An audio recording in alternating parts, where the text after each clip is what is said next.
Welcome to CSIS Online.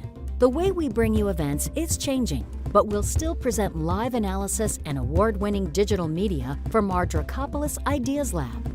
All on your time, live or on demand. This is CSIS Online.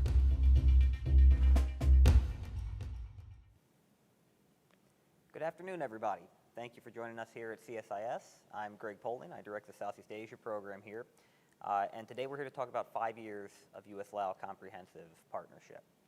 As a reminder, all the remarks that you hear today are going to be on the record. Everything will be live streamed on CSIS, and then we'll put the video up on YouTube and on CSIS for those who don't get a chance to watch the whole thing. And the event today is made possible by general support to CSIS. That housekeeping out of the way, I'd like to introduce the first of our great group of speakers, which is going to be Ambassador Khamphan Anlavan of Laos. Ambassador Anlavan was appointed Ambassador of Laos to the U.S. in 2019 after 20 years as a Foreign Service officer. He's previously served as the Lao Ambassador to Papua New Guinea and Malaysia, as Chief of Cabinet for the Committee for External Relations of Laos, and as Director General of Party Affairs for the Lao Ministry of Foreign Affairs. With that, let me turn over to Ambassador Anlavan.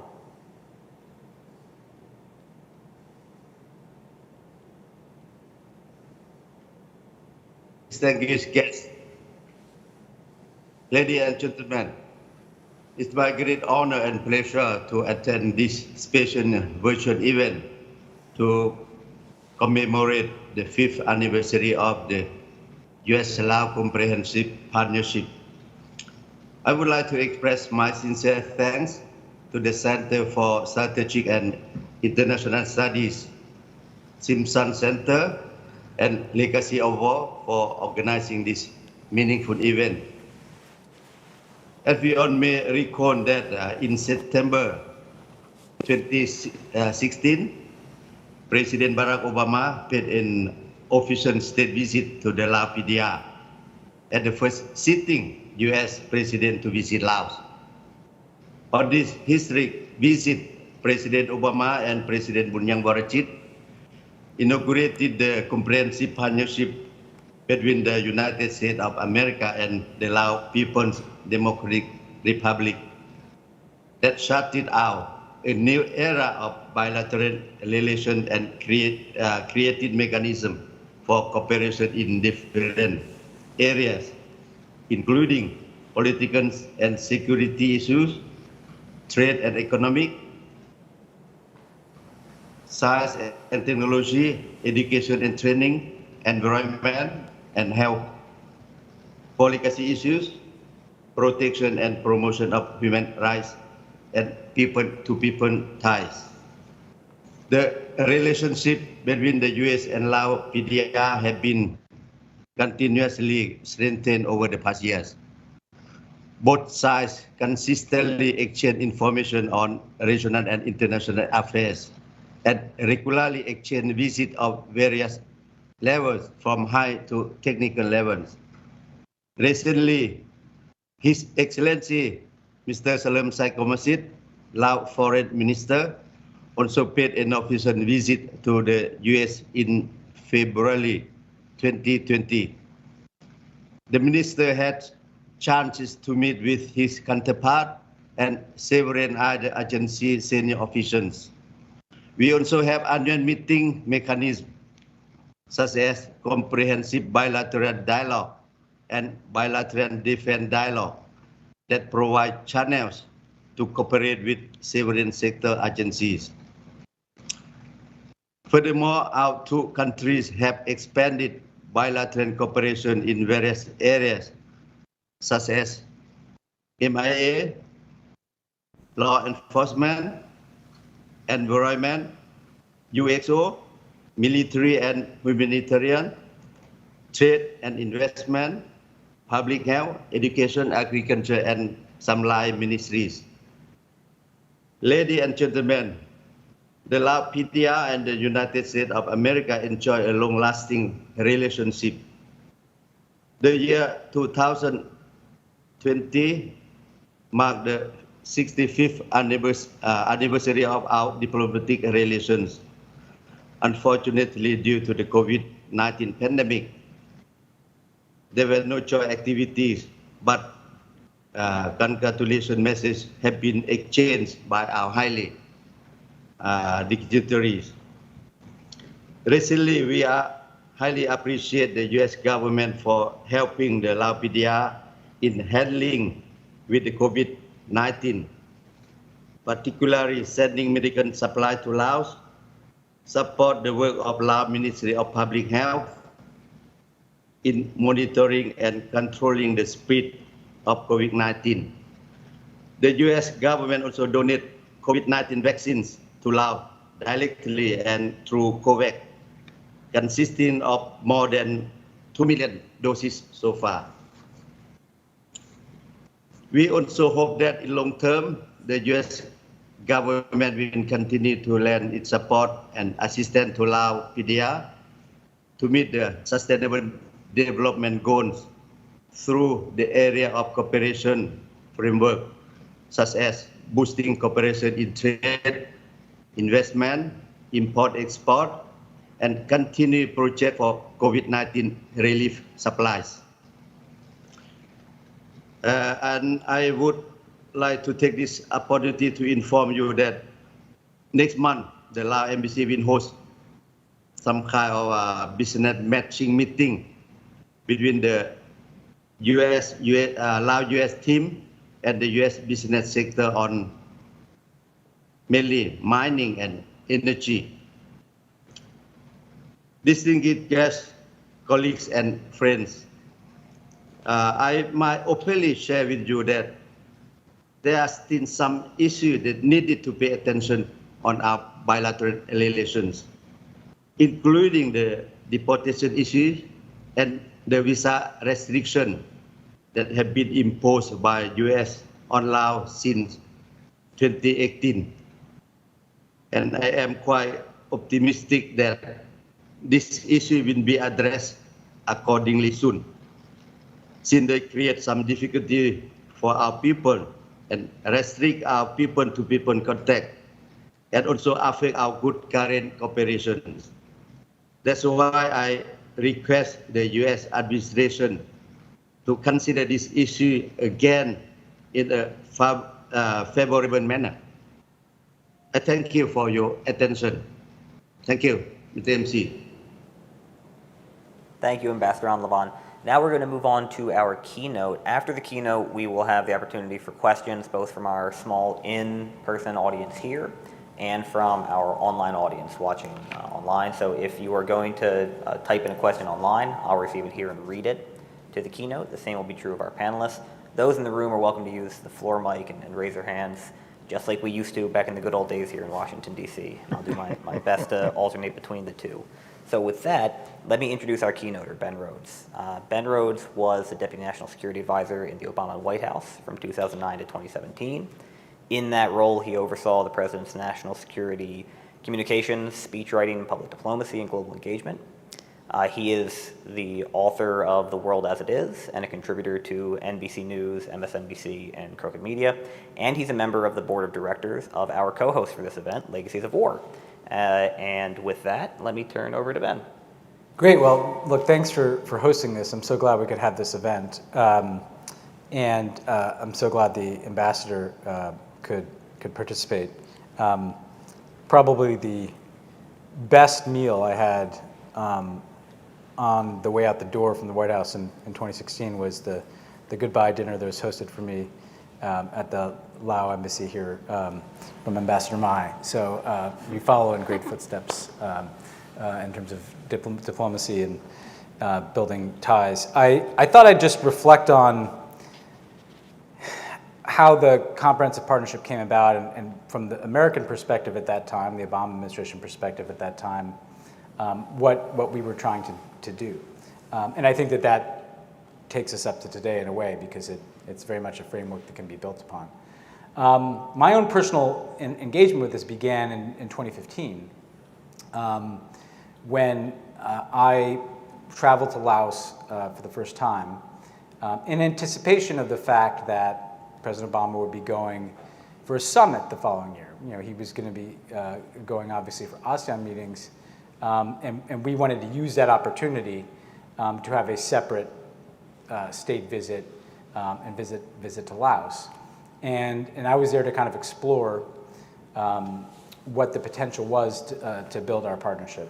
I was particularly interested in the UXO issue, which had been so woefully underfunded by the United States government for so many years. And in recent years, that had begun to change, given a lot of support from Congress, and particularly Senator Leahy, and given some of the work that had been done in the first Obama term. And I was actually going to be a part of the 60th anniversary celebration. And my experience in Laos for a few days at that time kind of illustrated two things to me. On the one hand, there was this straightforward question, really, of the UXO and our kind of moral responsibility to make that situation better. I had an experience that I think a lot of foreign officials have had in going and being kind of overwhelmed by the magnitude of the challenge. The numbers that you're briefed on give you one impression: 80 million unexploded ordnance, these numbers of casualties every year, the anchor that is on development in Laos, because obviously it's a huge constraint on agriculture. But my own personal experience in sitting down and meeting, thanks to Legacies of War, with survivors. And then I remember taking a boat up the Mekong River to a site, I don't know, about 90 minutes from Luang Prabang by boat. I remember, getting out at a site where there were a bunch of children who were in school, and then, driving for a few more minutes to a site where they had found some unexploded ordnance, and I was going to be there to see this demonstration and also to explode one of these bombies. And as a U.S. government official, you go through a lot of situations that have kind of pre-planned, and this one was different. There was a real emotion in the people who were supporting the team there, the people from UXO Lao, the kind of partnership between the Lao military and the NGOs, and then the team out in the field that had identified this ordinance. And you could kind of see the emotion in their eyes. I realized when I got there, the highest ranking White House official to visit Laos since the war. And when this explodes, the explosion is much larger than what I had anticipated given the size of the bombing. Kind of rocked the entire area. And when I went back to meet the rest of our staff where the boat was, my aide at the time said to me that the most notable thing to her is that none of these Lao children paid any attention when this massive explosion went off. And that to me kind of drove home just the prevalence of the issue. I would jump if you heard this, and this didn't even register to them. At the same time, so the kind of obligation to do much, much more in that space was clear. At the same time, throughout that trip, I saw a lot of potential. I remember at the celebration of the 60th anniversary of diplomatic relations, sitting next to Prime Minister Tong Un, and he was, expansive in talking about, we want a better relationship with the United States. We need more trade and investment with the United States. We want more people-to-people exchanges. There are practical things in talking to the embassy team that the United States could do in areas like nutrition and education that could have a very discernible impact on people's lives. I also knew from working extensively on ASEAN issues and Lower Mekong Initiative issues that there was a lot of potential to bring some of the work we were doing on global health or on environmental sustainability and kind of plug that into Laos in a way that we had not fully done. And meeting Minister Salansai, I was right before he was Foreign Minister, I'm struck this is a very capable, savvy diplomat who I think in a relationship where most of the dialogue over the years had been about the search for U.S. remains and the clearance of ordnance, we were suddenly talking about kind of strategic level issues in the Asia-Pacific region and Southeast Asia in particular. So you just felt like it was a moment in time when this relationship could go to the next level.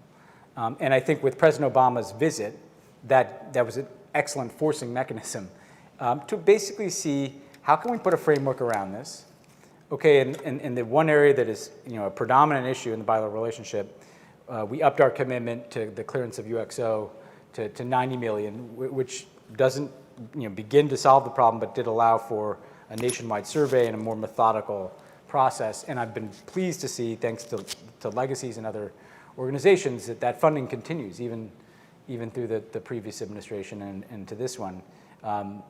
So suddenly, for the first time in 40 years, really, the U.S. is at least doing, I think, a fair share of the work that needs to be done to clear UXO. But then also thinking more strategically about, towards the end of the Obama years, we've done a lot of work around the world on food. What can we do on nutrition here in Laos? We had launched a girls' education program around the world. Laos was going to be a member of the Let Girls Learn initiative. Unfortunately, a little too close to the Obamas to survive the Trump years, but we can go back to that. We obviously we've been promoting trade and investment across ASEAN, are the ways that we could bring in practices that have worked in other ASEAN countries and bring them to Laos. Expanding people-to-people exchanges and education exchanges.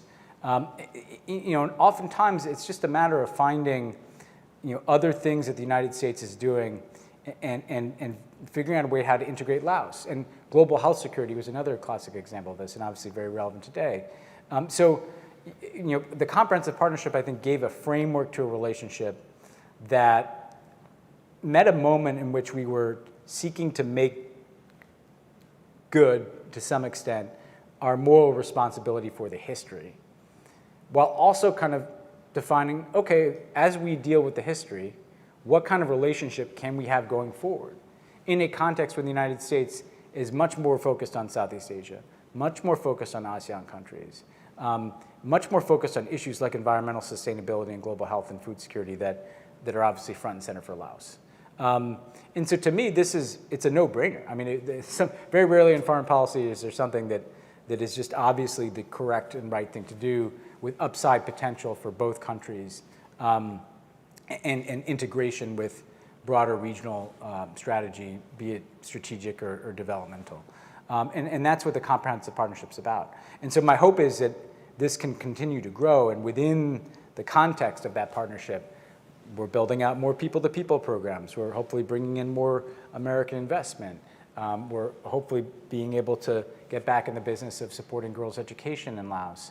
And each one of these steps is defining the kind of relationship our two countries will have as we're dealing with the history. And frankly, I think connecting it to the types of relationship that the United States is trying to have with the lower Mekong countries. And again, obviously an increasingly important region of the world for the United States.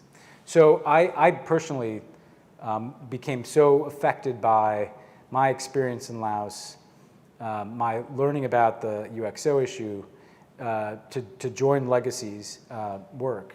And I recommend everybody to Legacies of War. But I also became really excited about Laos and the potential for the relationship that the U.S. government could have with the Lao PDR, but also just a relationship that Laos could have with the United States more broadly, because I think there's a tremendous interest in America and Southeast Asia, and I think that there's no reason that cannot be the basis for an ever-growing set of relationships between the American people and the Lao people. Well, thanks, Ben. I don't want to scoop Sera for when she comes up here, but I remember in the early days of Legacies of War, going to events, having conversations with Legacies about how difficult it was to get attention on the Hill, how there was this goal of, I think it was 10 million a year at that point, and it was scrabbling for every dollar.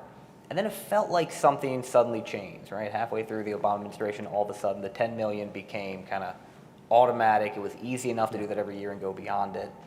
And I wonder how much of that was the effect of individual senior U.S. officials going and members becoming aware of this and kind of taking ownership of this issue in a way that maybe because Laos doesn't get so much attention in the U.S. was possible in a way that it rarely is with other countries.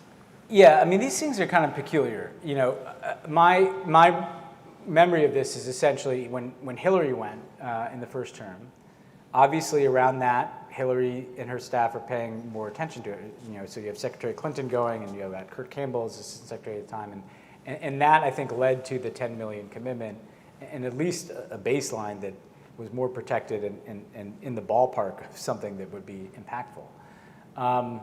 Then I tell this story in my book, and I tell it not to trivialize it, but to kind of make the point that we should all remember in the policy community of how there are different factors that can impact change. I saw Anthony Bourdain go to Laos and was very moved by that show. And I kind of worked on Southeast Asia a lot already. I was working on Myanmar. I knew President Obama was going, and I called in the people in the government who work on this. And I was like, who's the team that we have to get together to do something on this? And they said, of course, call Tim Reeser. Senator Leahy's just champion. I'm just one of the great people in the U.S. government. And here are the people at DOD, and we get around the table, and it's like, what's the most we could do? Like, let's just back an envelope here. We're sitting here. And actually, there was one level up from where we landed, 30 million, is if you could get existing DOD funding, which they don't really provide outside of Iraq and Afghanistan. And they had made an exception, I think, in one case in Vietnam, but basically 30 million, we pushed it as far as we could, 30 million. And it really was a situation where it was kind of a group of people, individual officials, who had just, through their own journeys, and Tim's journey was very much informed by having traveled there. I mean, I think anybody who travels to Laos, just, you cannot leave that experience and not think, we have a huge moral obligation that we're not meeting. And so I tell that story to make, it's really 2 points. One is, people should go. And so I think that the number one thing that Legacies and you guys can do is encourage members of Congress and others to visit Laos, because you cannot go and say, yeah, we shouldn't give them, we shouldn't fund this. And also to recognize that there's a cultural dynamic on this, in the same way that I could be impacted by Anthony Bourdain. Look, there's a travel industry around Laos. There's some growing food appreciation in this country that should interconnect with getting people more interested in this in a way that can then lead to policy outcomes. Hey, like, we just had a Hmong American win the most prominent gold medal at the Olympics. I saw that and I was like, how do we make this work for Laos in the U.S. Laos relationship? That's kind of how you have to think. You have to get people interested however you can. 10 years ago, there were no Lao restaurants in D.C. There were Thai restaurants owned by Lao emigres who have suddenly realized that they can actually do much better by just branding as Lao restaurants. There's a growing desire. And I should give credit. I mean, look, President Obama going. I left out the elephant in the room, but I mean, when he goes and just massive spotlight, and with that visit, the theory of that visit was, let's use him being there to spotlight as much of this as we can. Let's spotlight the UXO issue. More Americans were going to learn about the history of the UXO issue during that 2-day visit than at any other time since the Vietnam War, I think, because that's what's on the news. It's in the papers. What? There are 80 million unexploded bombs in Laos? Like, most Americans have no idea that that's the case. And then, but let's also show him, drinking out of a coconut and walking around Luang Prabang and meeting young people and doing a town hall with people that look like they have a tremendous amount of potential. And I think Obama kind of wrapping his arms around this, telling the story of the history, but also saying, hey, look at this really interesting, vibrant young country. I think that gave a bunch of momentum that then carries on totally on its own. Like, suddenly you have the Thai restaurants that are actually Lao restaurants can come out of the shadows. And but all that stuff, that stuff that happens out in the cultural space, it re-enters politics, because suddenly this is an issue that people are more aware of. Let's go to the audience, and a reminder, if anybody here in the room wants to ask a question, go ahead and put your hand up. Let me start with a couple that came in online. So we have one from Adam Darrow, which references something that Ambassador Anlavan brought up. He asked whether or not the visa sanctions placed on Laos have been effective in achieving their stated objective, which is persuading Vientiane to accept individuals who have been given final orders of removal from the United States. No, I think when that was announced, I thought it was a cruel and insane policy. It accomplishes nothing. It's offensive to the Lao PDR.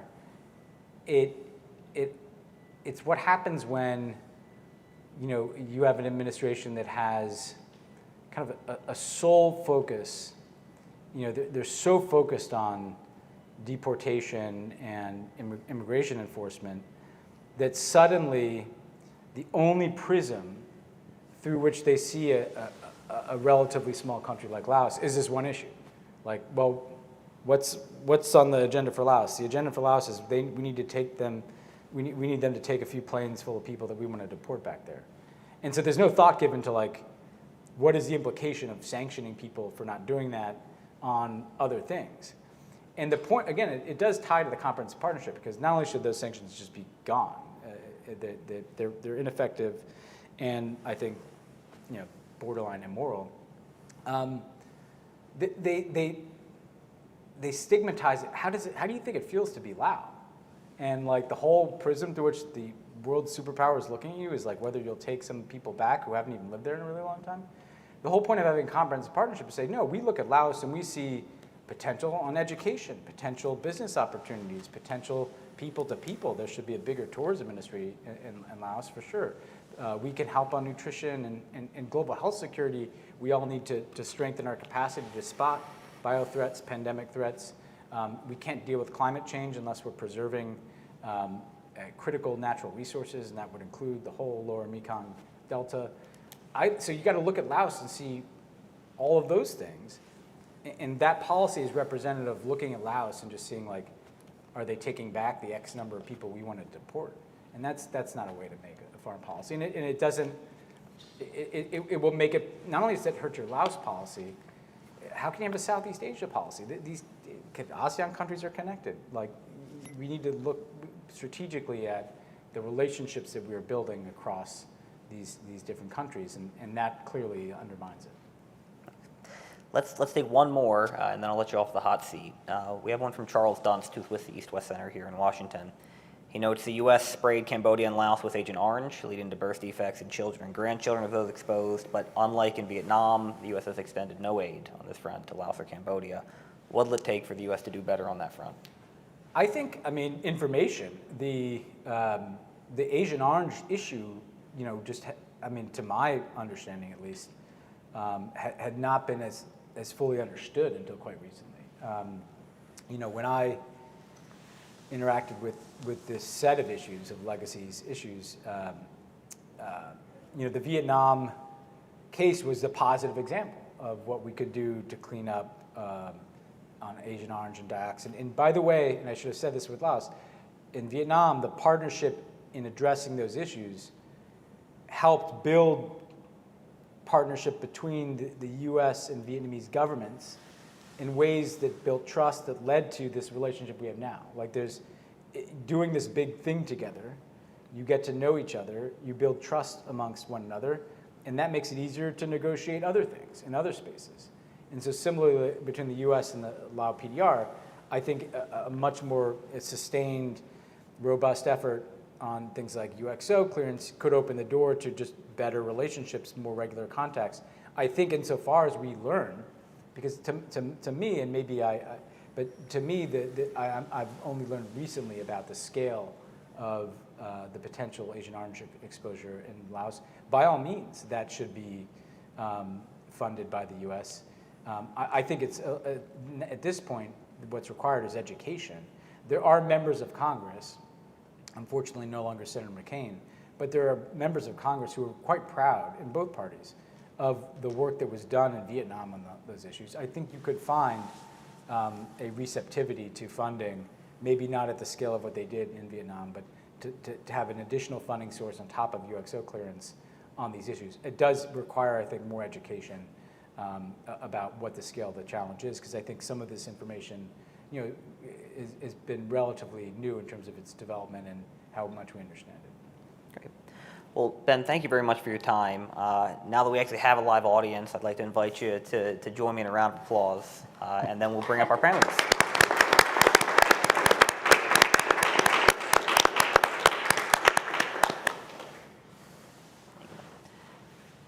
I'd like to invite the panel to come up. We're going to add a couple of seats.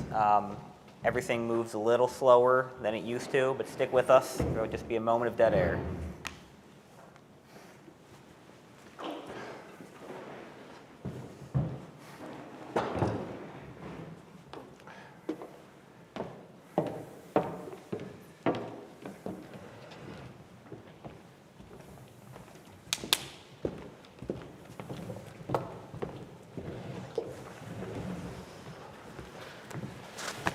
All right, rolling right into the second half of the event, I'd like to introduce our expert panel. So from left to right, we have Brian Eyler.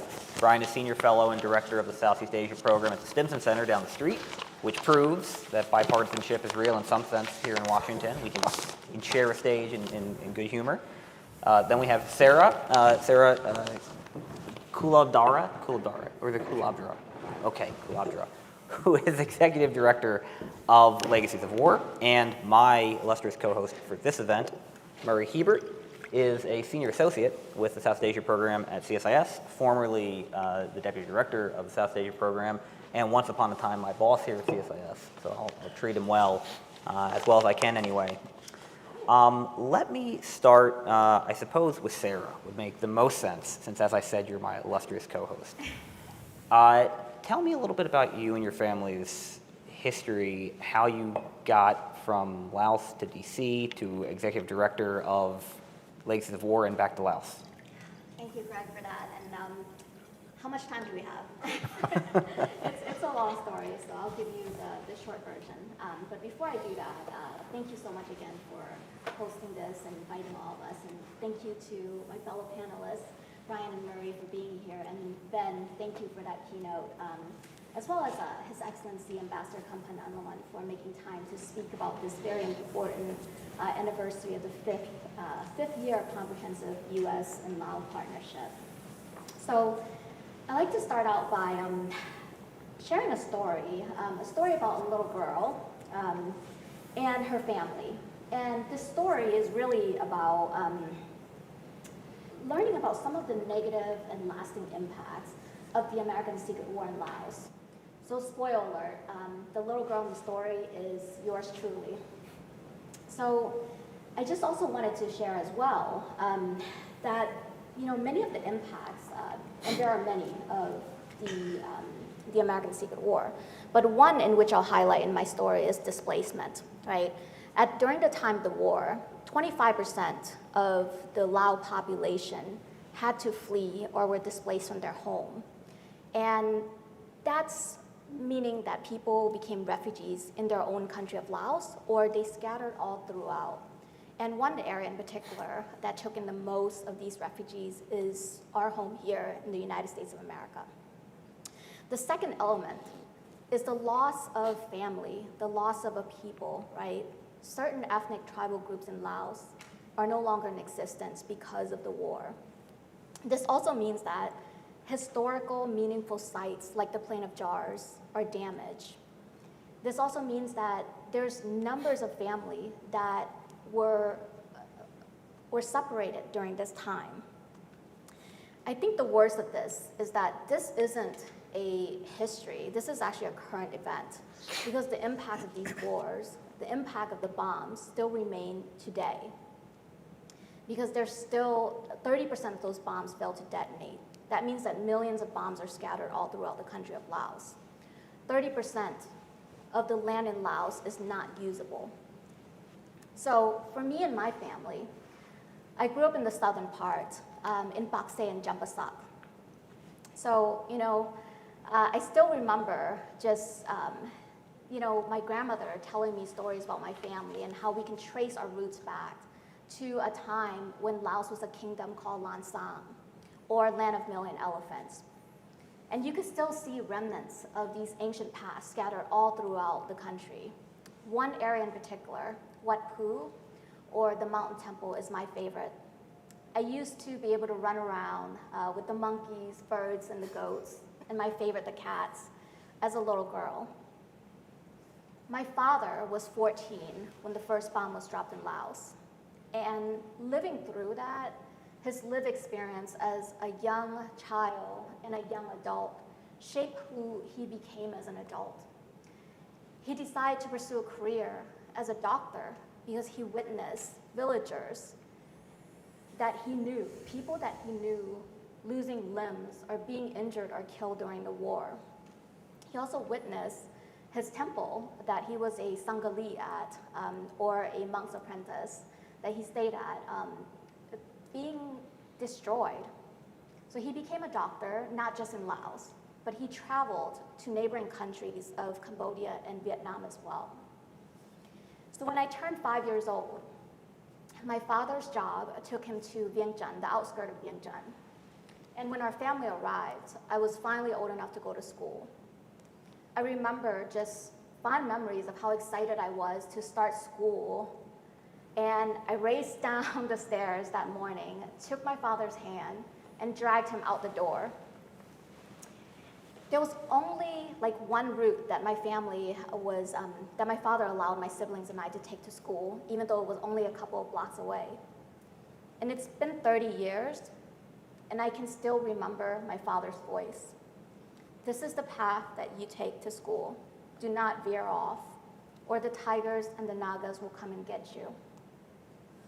Even though at the time I wanted to meet a tiger, but I'm glad I heeded his warning and stayed safe. I remember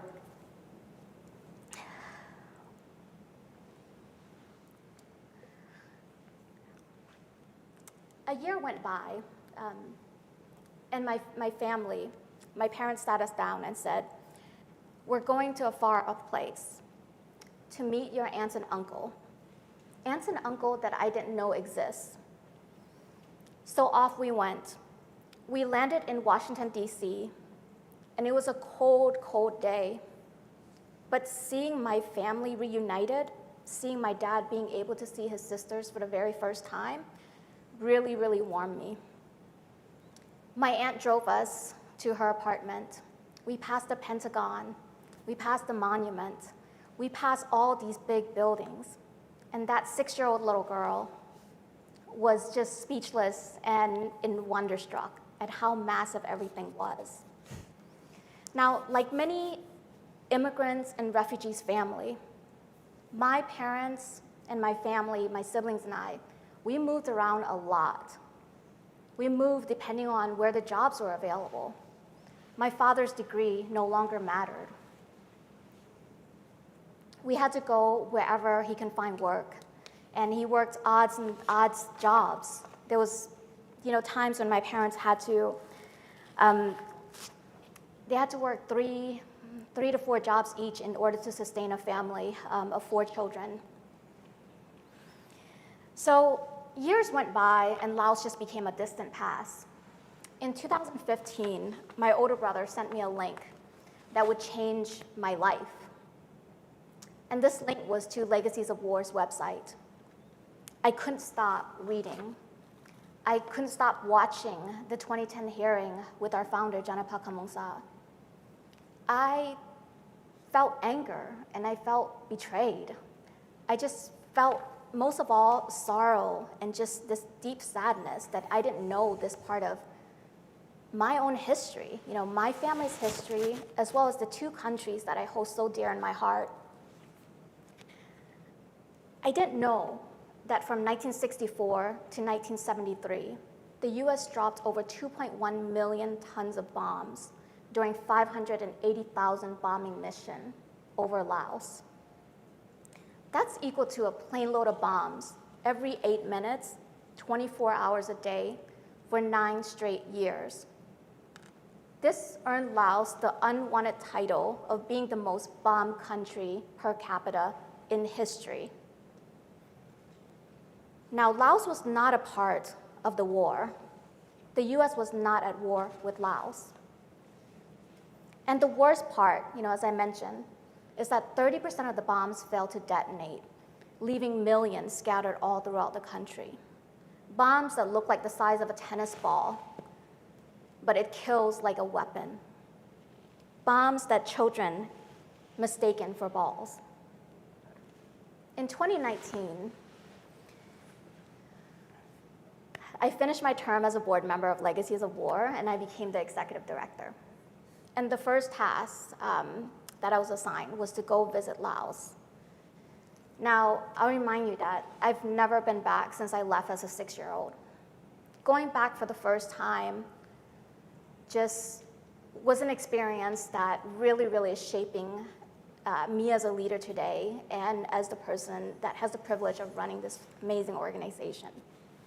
I got to retrace my steps. I went back to my old school, and much of it's still the same, but now the dirt floor was still dirt, but the windows actually had glass. As my brother and I were walking along to the school, I saw children just playing in that yard. And I thought to myself, many of these children, like my siblings and I back 30 years ago, could have easily mistaken any of the bombies or the bomblets as a toy ball. And it really dawned on me. You know, in fact, 40% of UXO victims are children. So, you know, in looking back, I'm really, really thankful that my parents kept us safe and that they had the foresight to know that it was a risk sending their children to school and brought us here to our new home that I love so dearly. The biggest thing that I left, you know, after my trip to Laos was meeting our partners who are working tirelessly on the ground, Mine Advisory Group, the Halo Trust, UXO Lao. It's so inspiring to see the deminers risk their lives each day in order to find these balls before children do. So I'm really, really thankful to be able to continue our advocacy efforts to make sure that funding is sustained and that funding continue to grow. And I'm proud as an American of our US leadership in securing like the current funding at the 40 million level this year, which is the highest level in history. And that is like thanks to the incredible leadership of folks like Senator Leahy, like Jackie Spear, co-chairs of the UXO caucus, right? Like Rep. Emmer, as well as like Rep. McCollum. So, you know, I'm really thankful to be able to continue this work and have dialogues like this today. Thank you, Sera. Murray, let me turn to you. You have, I think, among American think tankers, a unique history with Laos. When did you first travel to Laos, and what do you remember of the economy and society you found after the war? So, actually, my first visit, I went there as a tourist in 1974, and I was pretty fascinated by what I saw. And about a year later, in mid-75, I went back as an NGO worker and stayed for 3 years. So I really did see the transition from the war to the new society. And because Laos, they had a ceasefire and a coalition government that was formed in 74, so by 75, there was still a lot of US aid arriving, markets were full, and a lot of supplies coming across the Mekong River. But when the communist forces won the war in Vietnam and Cambodia, the Pathet Lao, as they were called back then and there, began to move toward the capital, and by August of 1975 had seized all the provinces. And there were protests by students that shut down USAID, so that aid was cut off. Eventually, the ties across Vientiane is along the Mekong River, and the ties closed the river, and supplies really dried up. So Vientiane became a really difficult place to survive. A lot of shops closed because of economic policies by the new government. Didn't support free enterprise at that point like they do now. A lot of the restaurants closed. And the other thing that struck me is that is watching people leave. There were about over 100,000 that left during the first year or so, moved to refugee camps in Thailand. In fact, we lived in a little compound, and we had a house. Our back door led onto the house next door, and this 3-year-old kid who was teaching me Lao, because he was the only one that didn't laugh at my mispronunciations. He left one day, and I really was stunned at that. I realized that Laos was losing a lot of good people. I worked there as an aid worker. We brought water buffaloes from the south to the north because there were none left. Brought vegetable seeds because there were no vegetables coming from Thailand. But in 1977, I was part of the first group to be allowed to go to the Sien Quang, the Plain of Jars. And it was a really devastating, it was bombed into smithereens, literally. Your plane starts landing and you can see bomb craters overlapping each other as far as the eye can see in every direction. And you finally land, but you're not on a dirt or a paved runway. It's a corrugated steel and you're really hopping around a lot. You drive into town. This is in Phonsavan, the capital of Xian Kuang. You drive into town and it's rutty roads, muddy, big giant potholes, and you're just having to hold on to the sides of your Jeep as hard as you can. There were basically no buildings yet. They had a very minimalist kind of a guest house where there were about 20 of us on this trip. And we all slept in one big room, maybe a tenth of the size of this one. The toilets were just holes in the ground. It was they were living pretty primitively back in those days. And then on the first morning, we went to a village, and I started seeing kids with their missing legs and farmers with missing legs. And it doesn't take long till you ask, like, what the heck happened? And so they started talking, we lost all our water buffalo to bombing. And so we have to dig up our rice fields with hoes. They have big giant hoes, and they bang them into the ground. One of those hits the bomb, it goes off, and a lot of times there's a lot of injuries. So and those bombs, like Sera was describing, are little tennis ball sized balls, but it comes on a mother bomb, effectively, that's full of these things. And as it's dropping about 100 meters above ground, it suddenly splits open and just spreads these things everywhere. And so the kids find them.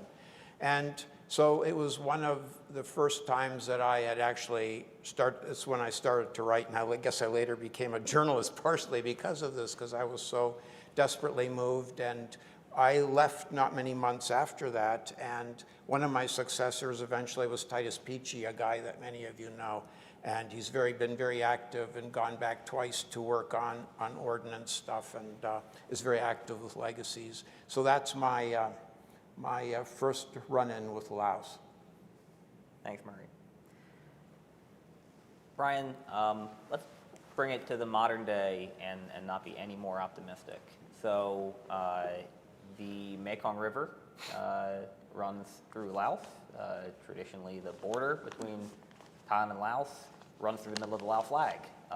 Pretty important to the concept of Laos as the people in the nation. And you're here in Washington, Mr. Mekong. What's the current state of the Mekong River? Well, thanks for that title. Greg, you're one of the first to call me that. I guess it's an honor. In my team, we dedicate our work to the conservation of the mighty Mekong River. I wrote a book called Last Days of the Mighty Mekong, came out a few years ago, and it was in Laos and traveling to Laos that I discovered how the Mekong was mighty. And when I first went in 2004 as a grad student to research the Mekong, this was a place that just, it catches you. It's kind of, as Ben was talking about, it gets you excited, and you get excited about Laos, and you just want to go back over and over again, and I did. I can't tell you how many times I've been to the country. And it's in that Laos is a country that is defined by the Mekong Basin. Most of the territory of Laos is in the Mekong Basin, tributaries in the mainstream. And so what happens to the tributaries in the mainstream throughout the Mekong, whether it's in China or Vietnam or Cambodia, Thailand, or Laos, is going to happen to Laos because the river runs through it and things move up and down through that river that the Lao people rely on. Millions of people in Laos rely on fisheries and agricultural products from the river. And it's this mighty river that provides it to them. And at the same time, what Laos does to the river in terms of building new infrastructure, dams, and other things across the river that affects what moves through the river will also affect the mightiness. And just to think about some points of how the Mekong makes Lao a unique culture. I think this food, the cuisine that we talked about, so much of the cuisine that the U.S. is having a love affair with right now, and I hope this love affair lasts forever, is tied to the Mekong, particularly fish and raw fish, ceviche type dinners, lap, right? Dishes are from fisheries inspired by the fisheries of the Mekong. And more fish come out of the Mekong in Laos than come out of all the rivers and lakes combined in North America. So 3 countries, all of our rivers here, US, Mexico, Canada, doesn't do what the fishers in Laos do, pull from that river. Other aspects are the ceremonies and the rituals that define Lao culture and how that's tied to the river. And I can think about so many of kind of my most profound life experiences and stories from traveling in the Mekong come from Laos and come from that cultural tie that the people have to the river system. But the river's in trouble, and the mightiness of the river's in trouble, and everything that's connected to it is really at risk. And for the last 2 years in a row, the rivers experience extremely low flows. So last year was, over the last 110 years, when historical data was collected in a modern sense, was the lowest ever. It was like 36% below average for a kind of a normal baseline. And the year before that was the 7th lowest year. And we just did these calculations the other day, and it's just incredible to see year on year these low flows impacting the Mekong and making it less mighty, and watching the lack of that pulse that comes down through the river each year during the wet season, that flood pulse, this amazing amount of water that does so many impressive things for the Mekong's natural resource provision to those tens of millions that rely on it, is coming down. And it's coming down because of climate issues. There is less rain, but it's also that pulse is coming down because of what dams are doing to the Mekong River. And those dams are in China, those dams are in Laos, those dams are in Vietnam. Vietnam's dams don't necessarily impact Laos's water, but they do impact the ability for fish to move up and down through the system in Laos. And so moving into a time period when too much engineering has happened on the Mekong River. And I think we'd be surprised if 20 years ago we knew that today over 100 dams were under construction or completed in the country of Laos, and most of them on tributaries. And Laos doesn't have the most dams. China actually does. I think Thailand has more if we look at the broad definition of dams, not just hydropower, than China and then Laos. And interestingly, there are opportunities. I hope we can talk about opportunities here during a discussion for the U.S. to work with Laos on rethinking the way that those dams are engineering or negatively impacting that natural flow of the Mekong in a way to keep it mighty again. And hopefully we'll have a chance to get to those opportunities. Well, let's stay with you then. That's exactly what I want to do next with each of you. So we've talked about the past and present and gotten kind of heavy. Let's talk about where we go from here. Where are the opportunities for the U.S. to help partner with Laos and other regional countries to save the mighty Mekong? Sure. So 3 areas I want to highlight. One is that preserving the natural flow, that pulse that creates the robust fisheries and defines the culture of not just of Laos, but Cambodia, Vietnam, Thailand, and the things that make the Mekong unique. China's dams upstream have enough power behind them to entirely kind of reconfigure the natural flow of the Mekong, particularly during these low flow years. So when there's less rain, what those upstream dams do hurt the Mekong more. So do Laos dams. But there are ways to work with those dams in a concerted and coordinated way to rethink the way that those dams are operated, that they could counter or they could replace what China's dams are taking out of the river. And that can preserve some of this natural flow or the mightiness of the Mekong. That's one way that the U.S. can engage, because we have robust capacities here with our river management to promote ecological flows of fish and sediment and water in a very safe and productive way.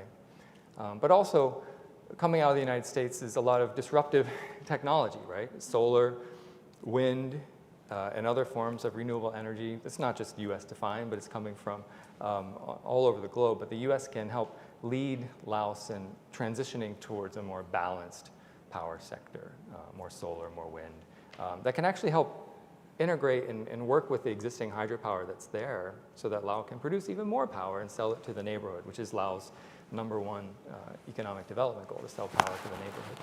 And so I think we're looking for some signature opportunities, perhaps with the U.S. DFC and other initiatives, maybe the Build Back Better World approach, to focus a bit on Laos and promote some sustainable infrastructure in the country. But finally, just in the news last week was this mention of Bitcoin and cryptocurrency kind of being regulated or happening in the country, and I think a lot of us kind of laughed at it, or immediately associated this opening with the fostering of illicit trade, which is a problem in Laos, wildlife trade, drugs, and human trafficking. But it's a really serious thing, and it's a serious opportunity that requires attention for the country of Laos that has few economic development options. And the U.S. is also kind of a pioneer of cryptocurrency and the sector itself. We see more American companies putting more of this stuff on their balance sheets, and more governments in the United States paying their employees, local governments paying their employees in cryptocurrency. It's not something that we should laugh and think about. But the U.S. is actually having a very serious conversation about regulating the sector right now. The infrastructure bill that passed last week had an aspect of this. So here's an opportunity to engage with Laos. Laos is motivated to do this. We're learning as we go too. Why not move together in a productive way? Because there are very few other countries out there that could kind of coach Laos through this opportunity. Because if they get it wrong, it can lead to more dams. It can lead to more environmental degradation. So I'm worried as well as optimistic about that opportunity. Thanks, Brian. Murray, Brian referenced there Laos' plan now for a decade or more to become the battery of Southeast Asia, which may or may not be working. What is the current state of the Lao economy and U.S.-Lao economic relations? And since we kind of plugged Brian's book, I should also plug your book, Under Beijing's Shadow. What's the current state of Lao-China economic relations? Well, Laos has obviously changed immensely since those early days that I talked about in 1975. The last time I was there was at the end of 2018. Laos now has, like 20 or 25 stoplights. It only had one when I lived there. Lots of traffic jams, lots of tourists that Ben was talking about. They had about 5 million in 2019. It doesn't probably overburden the system. But now it's been hit by, I guess, and to complement what Brian says, a lot of the income, of course, comes from the dams and other natural resources.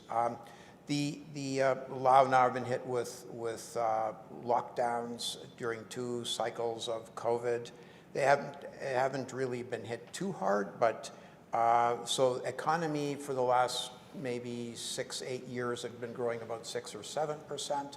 Last year it dropped 0.4%. The World Bank thinks it could go up about 3.5% this year. We'll have to see. It depends a bit on whether they get another hit with the COVID. On the U.S., the U.S. is quite a small trader with Laos, I guess. Despite the fact that the 2 countries have signed a trade and investment framework agreement under which they meet and talk about opportunities. They signed that in 2016. In 2019, the U.S. exported $17 million to Laos and imported $148 million from Laos. There's virtually no real serious FDI from the U.S. China, I have some problems with the way China's investing in Laos. I won't try to sugarcoat it. China is by far now the biggest investor. They have really changed the landscape of Vientiane. They've built a couple of hotels on the Mekong that look like they belong Beijing. They brought their drawings, and I think Ben and President Obama stayed in that hotel, which, what's the polite word here, irritated Xi Jinping that he couldn't stay in that one. It's one of my great diplomatic successes, actually. Good, stick him in the eye. But there's, you know, they've built several big shopping malls. They're building a residential area for Chinese in the marsh next to the Tat Luang, the big spire that was on the picture when the ambassador was speaking. It's a religious, symbolic. The Tat Luang is very religiously symbolic. And then they ran, this company that was doing it ran out of money, and so it's this massive eyesore right next to the temple. Chinese are building a high-speed rail. It's actually a medium-speed rail, but they call it a high-speed rail from Kunming to Vientiane or to the Lao-Thai border. It might make some sense if the Thais had any plans to build it onto Malaysia, and Malaysia had plans to build it onto Singapore. However, I think that's not any, the Thais told me quite bluntly when I was doing a lot of interviews with them on this, they would not build this high-speed train for at least another decade, and that was in 2018. So Laos is going to, well, I don't know what they're going to send on the high-speed train. I guess sticky rice and mangoes and papayas. I don't think you quite need a high-speed train for that. And Laos has to bear, the Chinese wanted Laos to pay a lot more for it, but they're paying 10% of the $7 billion. So that's $700 million that they're going to have to repay. I'm also quite depressed by the special economic zones that China's building on the Lao border. There's King's Romans, the casino that has been dinged by Treasury for trafficking people, animals, and various other things. They're building a giant resort in Bacao, which is basically a tourist place for Chinese. And it's in Luang Namta, almost straight north of Vientiane on the border. And many Lao are getting displaced by these Chinese projects where Chinese move a whole bunch of them out and then grow bananas and rubber and beans and pumpkins and all kinds of things that they're trucking to China. And then Brian alluded to the dams. China is a builder of some dams and financer of others, along with the Vietnamese and Thai. Chinese aren't alone.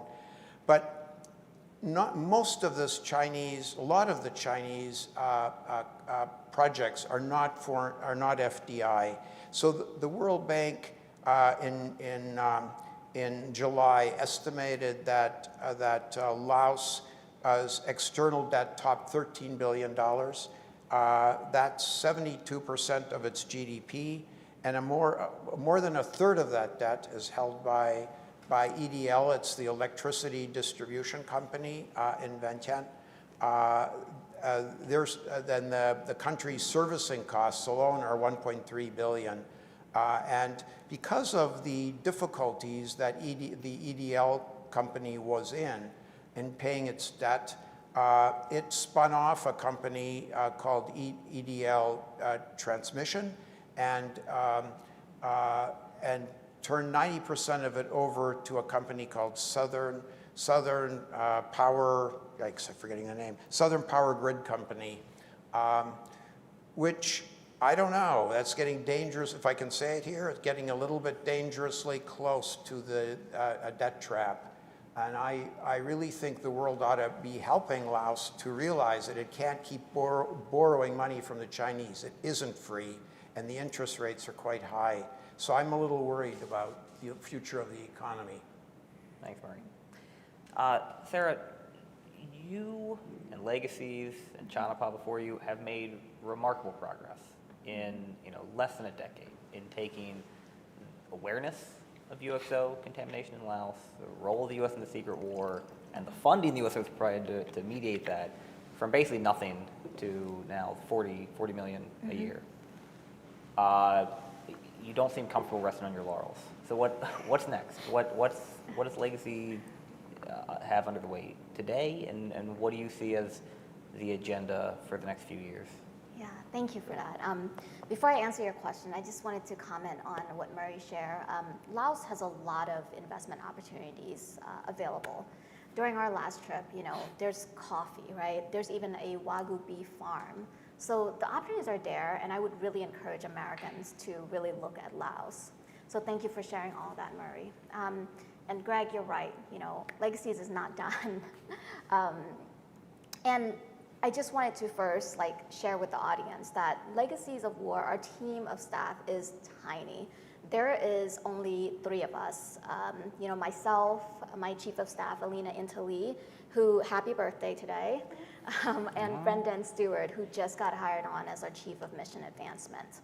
So we really, really could not have achieved all of the tremendous success without all the people who helped pave the way for us, right, since the early days in 2004. Some of them was mentioned here, like Titus Peachy was our former board chair. We have amazing board members like Ben, as well as many volunteers all across the U.S. who help us rally support from members of Congress. Now, I mentioned earlier that funding for UXO clearance and victims assistance is at an all-time high of $40 million a year. And I'll also note that Legacies of War does not receive any of this funding, not even a penny. They go directly into help with teams who are demining, like MAG, Halo, UXO Lao, and others who are doing the great work on the ground, as well as mine risk education, like our partners, World Education, who are going around to different villages, teaching children the dangers of these bombs. Because remember, these children weren't even born yet during the time that they were dropped. So they have no idea the dangers that are posed to them along routes that they're walking, right? So very, very important work. And I'm proud of US congressional support and leadership in making this a top priority.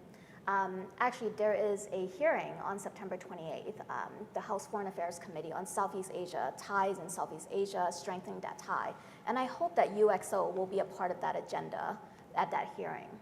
So, I mentioned as well that we don't do this alone. There's no way that my team and I can handle this on our own. So we're thankful for a partnership with the War Legacies Working Group, led by Mr. Mekong, be the second one to call you that, at the Stimson Center, as well as our partners, MAG and Halo, who are helping us each day on the Hill, right? One new thing that we're working on, it's actually a bill called the Legacies of War Recognition and UXO Removal Act. I didn't insist on the name, but I'm glad, it's easier for me to memorize. But this bill was actually first introduced by Senator Baldwin of Wisconsin in September of 2020. And we're hoping to have this reintroduced later on this year. This bill does 2 very important things. So first, it would give recognition to all who fought alongside American troops during the Vietnam War era conflict. This is inclusive of Laotians, Vietnamese, Cambodians, and all ethnic tribal groups like Hmong, Chams, Montagnards, Mien, and others who sacrificed their life to be on the side of the US. Secondly, it would appropriate $100 million for the next 5 fiscal years.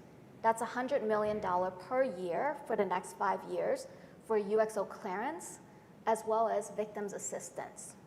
And we hope that once this bill is reintroduced, that it will pass.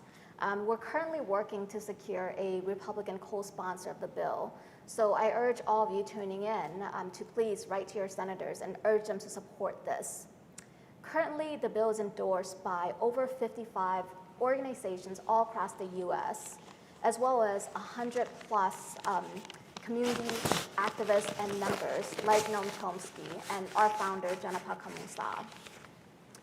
And there's many, many things that the team and I are working on at Legacies, but I'll just highlight 2 very important initiatives. The first one is our Legacies Library, which is a brand new initiative that's really aimed at educating the American public. Despite the war being nearly 5 decades old, less than 1% of the contaminated area of Laos has been cleared. What's even more astounding to me is that there are many Americans out there who are not aware of this history and of our role in this conflict. To me, this is an American history that should be part of the curriculum. And we urge people to really, really learn about this.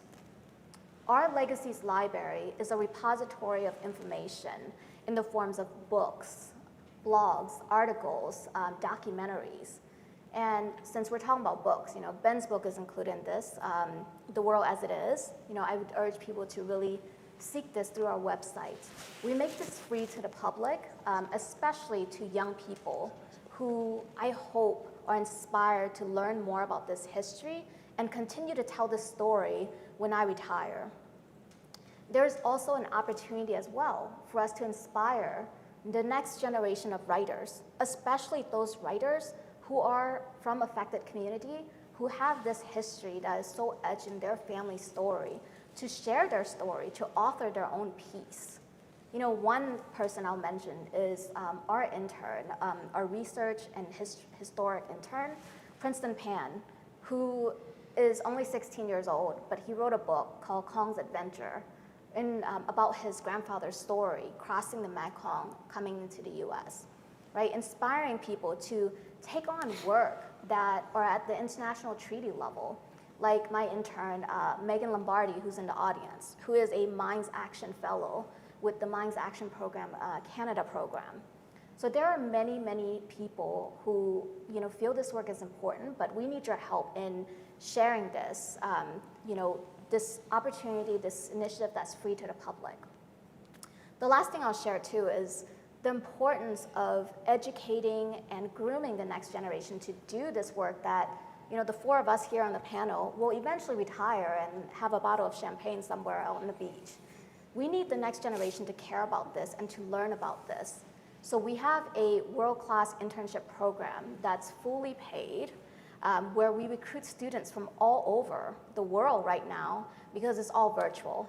We have one student actually from Sweden, and we have numerous other across the US who get to do the work that my team and I are doing. They accompany us to congressional meetings.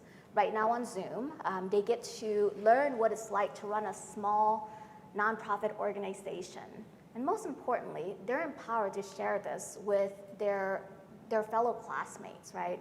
Through different speaking opportunities that they invite us to come and join. Dialogues like this is so important, and I'm so, so thankful that both CSIS and Stimson have a Southeast Asian program. And I hope more people will look at this region and look at the abundance of opportunities that we can work on and partner with in order to build and strengthen U.S. relation with Southeast Asia. Thanks, Sarah. Let's go to questions from the audience. So again, if those in the room want to ask a question, just go ahead and raise your hand and I'll recognize you. But let's start online. We have a couple questions from Sunti Serena from my alma mater, American University. So I'll split it up for the panel. So first, Sarah, Sunti asked whether or not there is a role for Laotian Americans in advancing relations between the U.S. and Laos. And then, Murray, since you brought up King's Roman, but I think I'll ask you and Brian both this question. Sunti wants to know what kind of cooperation is ongoing between the U.S. and Laos on combating transnational crime, which I think, as Murray made clear, Laos is now really a nexus for trafficking in pretty much all formats. Sarah? Great. Thank you for that question, Cynthia. And that's a very, very important question. And it's actually really important to the work that we do at Legacies of War. Right now, there's an estimate, 350,000 Lao Americans all across the U.S.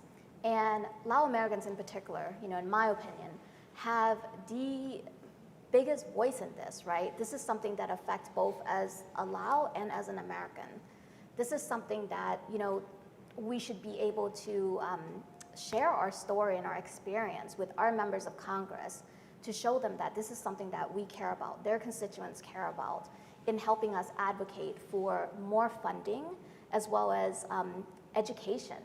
So I would encourage Cynthia and others out there to really, go to our website, legacesofwar.org, and sign up for a newsletter. And there's always a newsletter that goes out to share different ways that Lao Americans and everyone, the overall public, can get involved in our work through helping us with advocacy efforts, donating to help us fuel our mission, being part of dialogues like this one and other Zoom events that we have coming up. You'll get to hear more about that. Thanks. Murray, do you want to jump on the transnational crime question? I'm not very sure what they're doing right now. Obviously, Treasury about, was it 2 years ago, put some of the top leaders onto boy, what's that list called? The SDN list. Sorry? SDN, the SDN list, right? Well, yeah, they are effectively on the SDN list. They called out what these people are doing there. It's run by a Chinese guy from Hong Kong and his wife and some others, including some people, a guy from Canada and Australia and I don't know where else. They dinged them for trafficking in wildlife, trafficking in people, and just called out the whole venture. But I am not sure what the U.S. has been doing with Laos since they did that. I'm sorry. Brian? Within the context of the Mekong-U.S. Partnership, which is the kind of the reboot or the amplification of the Lower Mekong Initiative that came out of the Obama administration, non-traditional security issues like combating wildlife trafficking, illicit drug trade, human trafficking, and other illicit goods is becoming a higher priority. And this has been prioritized even more under the Biden administration than the previous administration based on our conversations with the State Department, which oversees the Mekong-U.S. Partnership. So later this year, or within the next 12 months, there's going to be a Track 1.5 dialogue on non-traditional security issues with a focus on stemming wildlife trafficking and illicit trade in the Mekong, with focus, I think, on Laos and these kind of ungoverned areas where the illicit trade happens. There's a lot of work that needs to be done. There are a lot of pull factors that are creating, are kind of, fostering this illicit trade of goods throughout the region and making it happen at much higher volumes than ever before. A wealthier China that's also disaffected, the population is disaffected because of what's happening in China, only turns to these things, right? So you have an increased demand for illicit drugs, and I think that there's spillover effects of this in the rest of the region too, as countries become wealthier, but there's kind of a general, it's hard to make it through the coronavirus pandemic situation, so you turn to other things for a sense of relief. And again, that's fostering some of this illicit drug trafficking. So if you look at seizures of illicit drugs, and one way to do this is just search for Mekong on Twitter, and you'll see that the stories kind of trade off between river stories and illicit drug trafficking. You'll see that record drug seizures are happening weekly in the region. So there's a lot of work that needs to be done. Yeah, I'll just point out that what we're seeing with the explosion of methamphetamines trafficked out of Myanmar since the coup in February, Right. UNODC is reporting that this is clearly driving record trafficking levels. The Thais are very worried about it. And Laos is in large part the ungoverned space. It's where so much of this is going to transit. Let me turn to another question from Hugh Lester with PricewaterhouseCoopers. He asked if anybody on the panel would like to comment on opportunities for U.S.-China-Laos cooperation to promote sustainable development and peace in Laos. Just an easy one, it's trafficking, right? Beijing doesn't want these illegal drugs and illicit wildlife is on Beijing's radar, right? The U.S. doesn't want it happening. The countries in Mekong don't want it happening. That's one area, I think, that's a low-hanging fruit for collaboration between U.S., China, and Laos. Anybody else? Murray, you have strong feelings about the current direction of Chinese engagement in Laos. Are there opportunities for cooperation? Well, I think the other one, of course, would be in health potentially, because there's drug-resistant malaria in Laos, as there is in Myanmar and Cambodia. I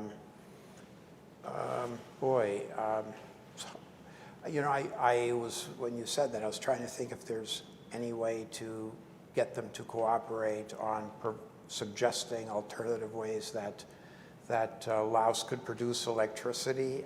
Brian, could China and the U.S. work together on a solar or wind project that they would encourage Laos to do, or Maybe is it too competitive? A different parallel universe. Yeah. Sarah, any thoughts on that? Yeah, similar to what Murray mentioned, I think there's a huge opportunity for investment in health, right? And, when you look at Laos, U.S., and China, like the U.S. and China have a tremendous amount of wealth. And to me, one of the biggest inspiration was just through talking to our U.S. Embassy while I was in Laos regarding the USAID program.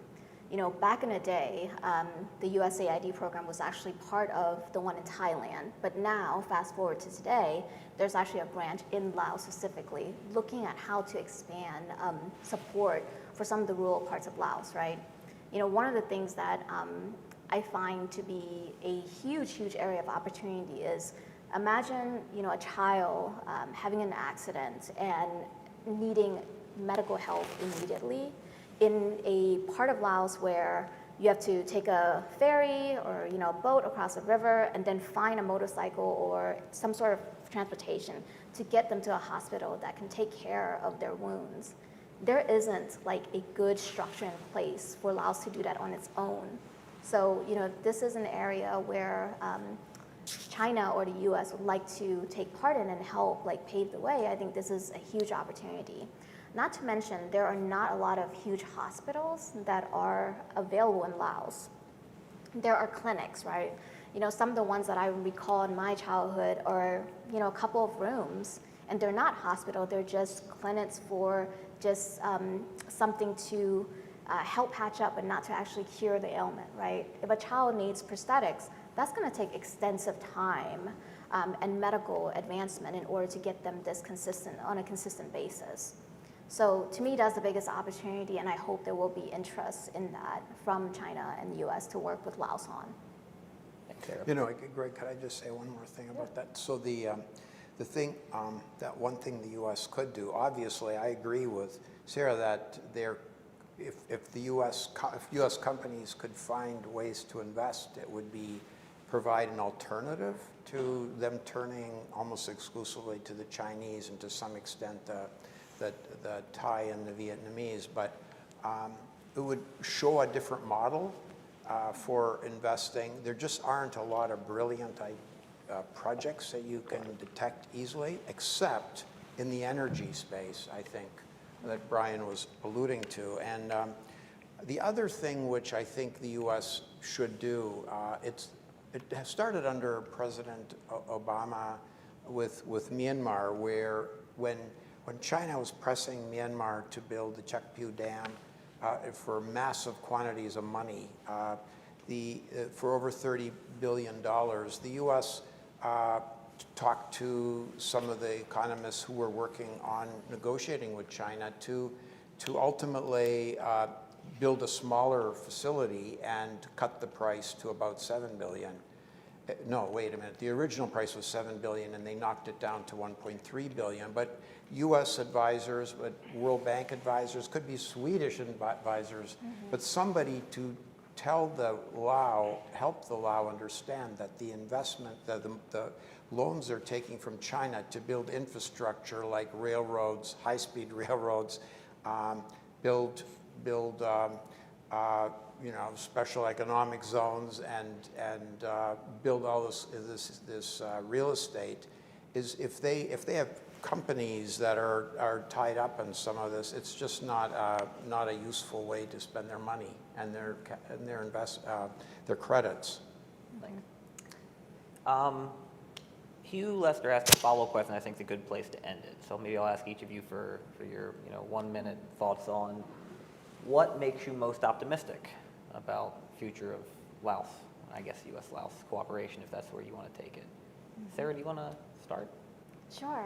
What makes me the most optimistic is, having dialogues like this one and having the viewers tune in. I believe we have over 120-something viewers tuning in, plus our audience in-house.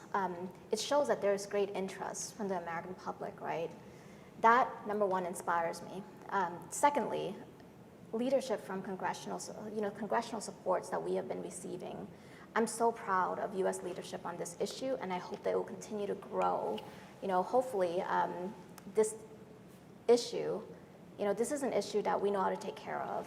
This is a problem that we have a solution to as it relates to the UXO problem. So we know how to do it, we just need to do it. And I'm hopeful that we can achieve this within our lifetime with all of your support. Thank you. Thanks, Eric. Brian? I guess I'm only optimistic if we can maintain a focus on the U.S.-Lao relationship.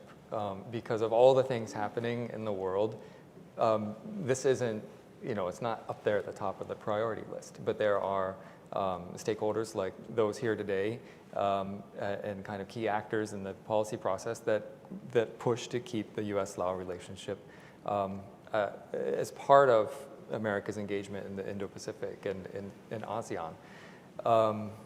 But again, with everything happening, we can lose focus. So you need more people like the people that have spoken here. You need more travel to Laos to get people excited about Laos. We need more Anthony Bourdains in the world. I mean, we've known that for a long time. Going to Laos and talking about the unique aspects of the culture. And at the same time, we need more Suni Lees, right?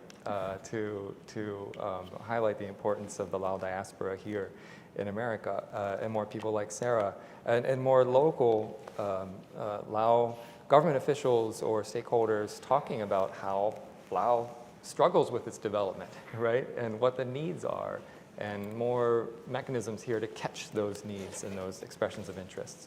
Without that, it loses its focus. So I'm only optimistic if we can maintain focus. Murray? I agree, Brian, with that point of keeping Laos as a focus. It is really lost easily in this town.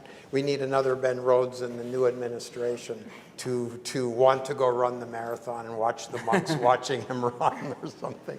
But the other thing that really inspired me on my last trip was meetings. I met some YC people, yes. Kids, young adults, who had and it was, you'd talk to them and then they'd be texting and they'd say, oh, I just was texting with a friend I met in Malaysia, and that kind of stuff. And they're quite educated. They've spent time in the United States. They've, gone to the Midwest or something and got a sense of the U.S. And I think that the hope of the country is maybe on a generational change. We need younger people running the country. Maybe this one too, but that one for sure. Thanks, Murray. I'm going to end it there, but I'll just point out, today we've got UNGA ongoing. There was a president's level summit on COVID response. We've got the Quad at the end of the week, and yet you're all here to talk about Laos, and so are those online. So I think we've made remarkable progress that we can keep up. Thank you to Sera, Brian, and Murray, of course, Ben and Ambassador Anlavan, and all of you, and please stay safe.